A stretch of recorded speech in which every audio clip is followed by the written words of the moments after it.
from Lennox. Yeah, so I think someone talked about safety in the workplace, and you know that the Occupational Safety and Health Act, takes care of you at your workplace. So it's quite clear that part of the work that we do, it's around, do you have gears? Do you have gloves? How are you really truly handling the waste, so that even as director talked about, the hazardous medical waste, they're the ones that bring you at most risk, right? But if they're handling that and ensuring that they can enforce it and people don't dump that, then hopefully you can work in a very safe environment. But ideally, I'll just circle this back to the simple concept of separating your waste at source.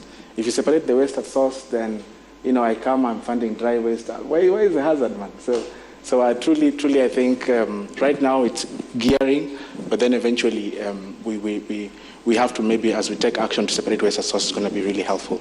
But I want to also dive into the question that my brother asked, and truly inspiring, because he's trying to understand how do you position yourself to tap into the socio-economic opportunities, especially as an innovative entrepreneur, right?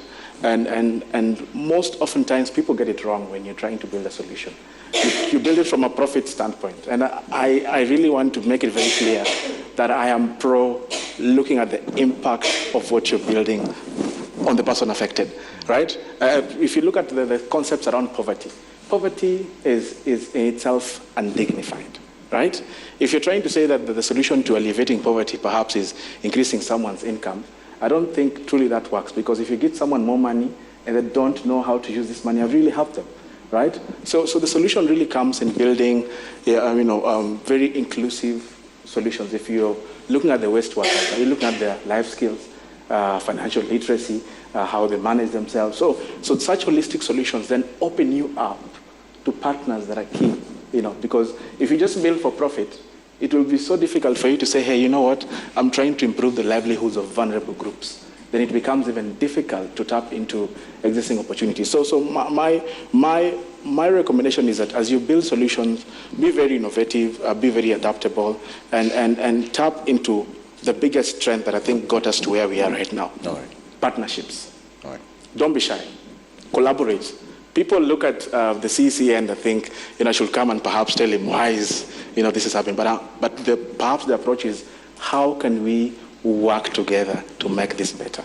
It's a problem for all of us, right? Yeah. And if you look at it from a collaborative standpoint, that's when you get to make strides. And just to highlight what happened for us is that as soon as we started, we approached the county government of Kisumu, and specifically the city department of environment. And they told us that we have built 5 MRFs.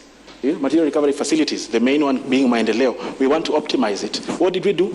Dive into that opportunity. They told us that the association is organized. There's an actors network that is doing work. Yeah. How do we tap in to strengthen them and then build forward together? So if you look at it from a partnerships perspective, you're then able to make a lot of traction. Yeah. This month, I think next week, we're doing a major drive in the Western region with KEPRO. And we are impacting over 200 waste collectors, right? And this drive is aimed at empowering the waste collectors that we work with. But remember, we are not exactly the ones doing it alone. So that collaborative approach, when we come and speak here, we come off on the podium like we're doing so much work, which we truly are, but we are leveraging on the backs of people who have the same mission aligned as us. If you have the same mission, don't do it alone. And I think, Trevor, as I close, one thing that people don't look at is formalize. The sector is informal.